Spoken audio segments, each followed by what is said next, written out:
नमस्कार दोस्तों, स्वागत है एक बार फिर आपके अपने YouTube चैनल जीवा स्टडी पर। जैसा कि आपको पता है कि जो अशोक गहलोत हैं सीएम, उन्होंने रीट की घोषणा की थी जुलाई में, और उसके बाद में जो बीडी कल्ला है उन्होंने 23 और 24 जुलाई को रीट की डेट जारी कर दी है। ठीक है, जो पहला पेपर है वो रीट का वो आपका होगा 23 और 24 जुलाई को। लेकिन सबसे मेन क्वेश्चन, क्योंकि अपना जो चैनल है जीवा स्टडी, उस पर सभी के सभी स्टूडेंट वो है जो या तो अपियरिंग है या फिर उनकी क्या पिछले साल ही बीएड हुई है। ज़्यादा नए स्टूडेंट है उनको मैं बता देता हूँ कि पहले जो 23 और 24 जुलाई को पहला पेपर होगा उसका सिलेबस क्या रहेगा। ठीक है, पहली बात तो कि अभी तक जो न्यूज आ रही है उसके हिसाब से जो पहला पेपर है वो आपको क्या सिर्फ क्वालिफाई करना है। ठीक है, क्वालिफाई करना है। लेकिन एक बात मैं आपको बता देता हूं, जब तक नोटिफिकेशन नहीं आए तब तक आप इस बात को कंफर्म नहीं मान सकते। ठीक है, नोटिफिकेशन नहीं आता तब तक आप इस बात को कंफर्म नहीं मान सकते।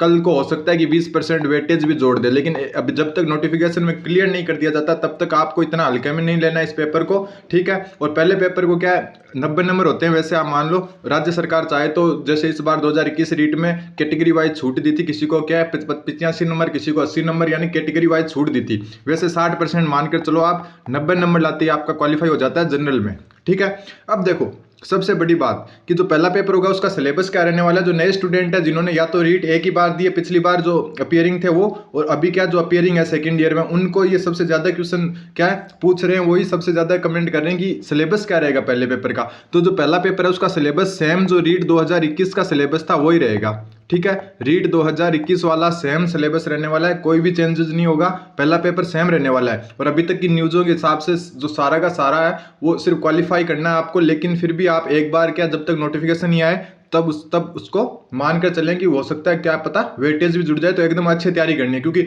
जो अपियरिंग वाले स्टूडेंट है मैंने खुद ने देखे, क्योंकि मैं भी अपियरिंग था पिछली बार, मेरे 128 नंबर थे। और जो स्टूडेंट थे मेरी क्लास में बहुत सारे ऐसे स्टूडेंट थे जो क्वालिफाई भी नहीं कर पाए। तो इतना इजी मत ले लेना इसको कि सिर्फ क्वालिफाई ही करना है। ठीक है, पहली बात तो अभी क्वालिफाई वाला पूरी कंफर्म न्यूज़ नहीं है। दूसरी बात, क्वालिफाई करना भी महाभारत हो जाता है अगर आप पहली बार रीट दे रहे हो तो। ठीक है, अब देखो सिलेबस क्या है आपको पता है। 30 क्वेश्चन आपके मनोविज्ञान के आएंगे। ठीक है, चाहे आपके आर्ट हो चाहे कॉमर्स हो। कॉमर्स वाले एसएसटी से योग्य होते हैं लेवल 2 के लिए, ये ध्यान रखना। ठीक है, तो 30% 30 नंबर, चाहे आपके क्या हो आर्ट हो, एसएसटी मतलब या फिर मैथ साइंस हो, ये आपके 30 नंबर सबके कॉमन आएंगे। इसमें कौन कौन से जो सब्जेक्ट है वो आप देख सकते हो। बाल विकास है टॉपिक, व्यक्तिक भिन्नताएं हैं, ठीक, व्यक्तित्व है, बुद्धि है, अधिगम है, जो भी है समायोजन है, अधिगम का अर्थ हम संकल्पना है, अधिगम के सिद्धांत है, अभिप्रेरणा है, शिक्षक व्यू क्या शिक्षण अधिगम की प्रक्रिया है, आंकलन है, मापन है, मूल्यांकन है, क्रियात्मक अनुसंधान है, आरटी 2009 है, और एनसीएफ 2005 है। तो ये एकदम आपको ऑफिशियल वेबसाइट है जो रीट 2021 की, उस पर ये सिलेबस मिल जाएगा। यही सिलेबस रहने वाला है सेम। ठीक है, फिर जो लैंग्वेज से रिलेटेड थोड़ा सा मैं आपको बता देता हूँ। ये इंग्लिश में लिखा हुआ सिलेबस है, सेम वही सिलेबस है। अब देखो यहाँ पर जो होती है, जो पहला पेपर होता है उसमें 2 लैंग्वेज आती है। ठीक है, ये 2 लैंग्वेज जो नए स्टूडेंट है उनको बता दूं मैं, जो 2 लैंग्वेज होती है उनमें से आपको कोई भी 2 लैंग्वेज लेनी होती है। चाहे आप इंग्लिश हिंदी ले लो, चाहे आप संस्कृत ले लो, पंजाबी भी होती है, सिंधी भी होती है, गुजराती भी होती है, ऐसे भाषाएं होती है बहुत सारी। इनमें से कोई भी 2 का आपको जोड़ा लेना होता है। एक बात और, 2 सेम नहीं ले सकते।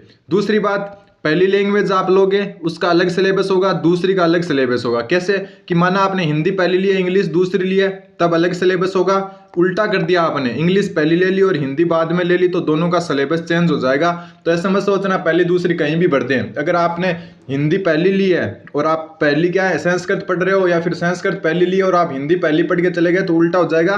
दोनों का सिलेबस ध्यान से देख लेना। सबसे ज़्यादा जो नए स्टूडेंट कंफ्यूज होते हैं वो लैंग्वेज में होते हैं। और आपके आर्ट साइंस कॉमर्स कुछ भी हो, ये 2 लैंग्वेज तो आपको लेनी होगी। चाहे आप हिंदी इंग्लिश ले लो, चाहे हिंदी संस्कृत ले लो, चाहे पंजाबी उर्दू वगैरह जो भी आपको अच्छी लगती है, आपकी स्ट्रॉन्ग है, वो ले सकते हो। लेकिन ध्यान रखना इनमें कंफ्यूज मत होना कि अगर आप हिंदी को एज ए फर्स्ट लैंग्वेज लोगे तो अलग सिलेबस आता है, और एज ए सेकंड लैंग्वेज लोगे तो अलग सिलेबस आता है। जो मेरा जो मानना है वो सबसे कॉमन जो 2 बनते हैं, अगर पंजाबी उर्दू वगैरह जो है उनको छोड़ दें और हम हिंदी संस्कृत का सबसे कॉमन बनता है और हिंदी इंग्लिश का, ये 2 जोड़े सबसे कॉमन जोड़े बनते हैं। क्योंकि ज़्यादातर स्टूडेंट क्या है हिंदी संस्कृत और हिंदी इंग्लिश लेते हैं।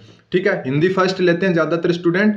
और अगर आप इंग्लिश के टीचर बनना चाहते हो तो अभी 2021 में जो अगर आप इंग्लिश के थे तो आपको इंग्लिश दोनों में से एक लैंग्वेज में लेना जरूरी थी। इस बार दूसरा पेपर होगा तो ये रूल हो सकता है कि हटा दिया जाए। ठीक है, तो हिंदी आप पहले लोगे तो एकदम थोड़ा सही रहेगा। फिर संस्कृत और इंग्लिश ये आपकी रुचि पर है। अगर आपको इंग्लिश आती है तो इंग्लिश सेकंड लैंग्वेज बेटर रहेगी। क्योंकि थोड़ा सिलेबस लिमिटेड है इंग्लिश सेकंड लैंग्वेज का। अगर संस्कृत लेना चाहते हो तो आप संस्कृत ले सकते हो अगर आपकी इंग्लिश स्ट्रांग नहीं है तो, क्योंकि संस्कृत और हिंदी के जो टीचिंग मेथड वगैरह है वो लगभग एक जैसे हैं, तो ये आपके काम आ जाएगी। ठीक है, देखो यहाँ पर आप देख सकते हो प्रश्न पत्र 2 खंड 2 और भाषा 1 हिंदी। देखो मैं थोड़ा सा बता भी देता हूँ आपको, भाषा 1 हिंदी यही है। तो इसमें देखो क्या हो रहा है, एक अपठित गद्यांश है, उसमें से देखो तत्समक तद्भव देशज विदेशी शब्द पर्यायवाची विलोम वगैरह प्रत्यय संधि समास संज्ञा सर्वनाम ये है। ठीक है, फिर एक अपठित गद्यांश वापस आएगा, उसमें से आपको क्या है दोनों गद्यांश आएंगे। ठीक है, कविता नहीं आएगी, पद्यांश नहीं आएंगे, सिर्फ गद्यांश आएंगे। तो देखो दूसरे में भी क्या है, रेखांकित शब्दों का अर्थ स्पष्ट करना, वचन काल लिंग। ठीक है, फिर देखो वाक्य रचना, वाक्य के प्रकार, वाक्य पद, मुहावरे, लोकाक्ति, भाषा की शिक्षण विधियां। ठीक है, यहाँ से शिक्षण विधियां स्टार्ट हो जाती है, पूरे शिक्षण विधि के हैं। ठीक, शिक्षण विधियां ने जो शिक्षा शास्त्र होता है, पेडागोजी भी कहते हैं उसे, टीचिंग मेथड भी कहते हैं। तो 15 नंबर के टीचिंग मेथड आते हैं हिंदी में और 15 नंबर की आती है व्याकरण। ठीक है, ये इंग्लिश फर्स्ट लैंग्वेज का ध्यान रखना, इंग्लिश फर्स्ट लैंग्वेज का सिलेबस है। इसमें क्या unseen prose passage, unseen prose passage. ठीक है, बाकी आप देख सकते हो प्रोज मतलब आपके क्या है, ये भी गद्यांश ही आएंगे, पद्यांश नहीं आएगा फर्स्ट लैंग्वेज में। अब देखो सेकंड लैंग्वेज का सिलेबस दिखाता हूँ, एकदम अलग मिलेगा ये, बाकी आप देख लेना ऑफिशियल साइट पर जाकर, पंजाबी, उर्दू वगैरह। अब देखो ये हिंदी सेकंड लैंग्वेज, अगर आप हिंदी को एज ए सेकंड लैंग्वेज लोगे तब क्या होगा, देखो यहाँ पर एक तो पठित गद्यांश आएगा, उसमें भी देखो ये वाले आएंगे सारे के सारे, कुछ भी आ सकता है। ठीक है, दूसरा देखो अपठित पद्यांश यानी कविता टाइप से आएगा। तो इस सेकंड लैंग्वेज में अंतर हो गया ना, भाव सौंदर्य, विचार सौंदर्य, ये सब जो सेकंड लैंग्वेज होती है, चाहे आप कोई भी ले लो, संस्कृत ले लो, हिंदी ले लो या फिर इंग्लिश ले लो, इसमें हमेशा लिटरेचर का पार्ट आता है, साहित्य का पार्ट ज़्यादा आता है।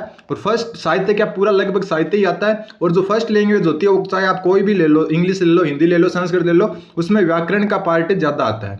ठीक है, तो इस हिसाब से होता है, दोनों लैंग्वेज सोच समझ के लेनी है, क्योंकि पूरा का पूरा चैनल जो नए स्टूडेंट है उनको समर्पित है, इसलिए मैं आपको उनके हिसाब से बता रहा हूँ। ये देखो जो सेकंड लैंग्वेज इंग्लिश है उसका सिलेबस सबसे कम सिलेबस है, लिमिटेड सिलेबस है। Linking devices, subject verb agreement और इन्फ्लुएंसेस, और ये जो एलिट्रेशन सिमिली वगैरह है, फिगर ऑफ स्पीच है वो सारे, और model, common item and fairies.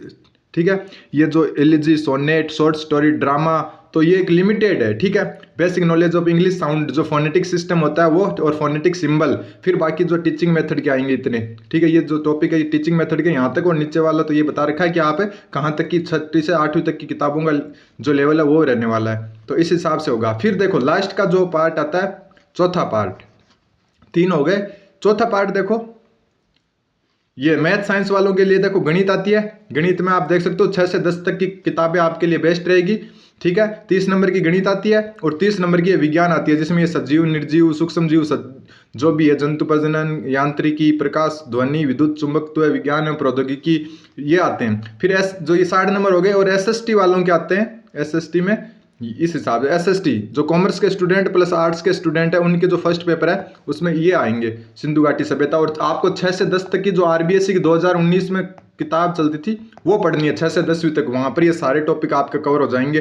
ठीक है, भारतीय सभ्यता एवं संस्कृति, मौर्य एवं गुप्त साम्राज्य, मध्यकाल, आधुनिक काल, भारतीय संविधान, सरकार गठन, कार्य, पृथ्वी एवं पर्यावरण, ये सारे के सारे कक्षा 6 से 10 तक की जो आरबीएससी की 2019 की बुक्स है वहाँ से कवर होता है। तो ये रहता है पूरा सिस्टम। एक बार फिर बता देता हूँ, साइकोलॉजी के 30 क्वेश्चन सब क्या आएंगे, 30 लैंग्वेज के आएंगे। अगर आप हिंदी लेते हो तो 15 क्या टीचिंग मेथड के आएंगे।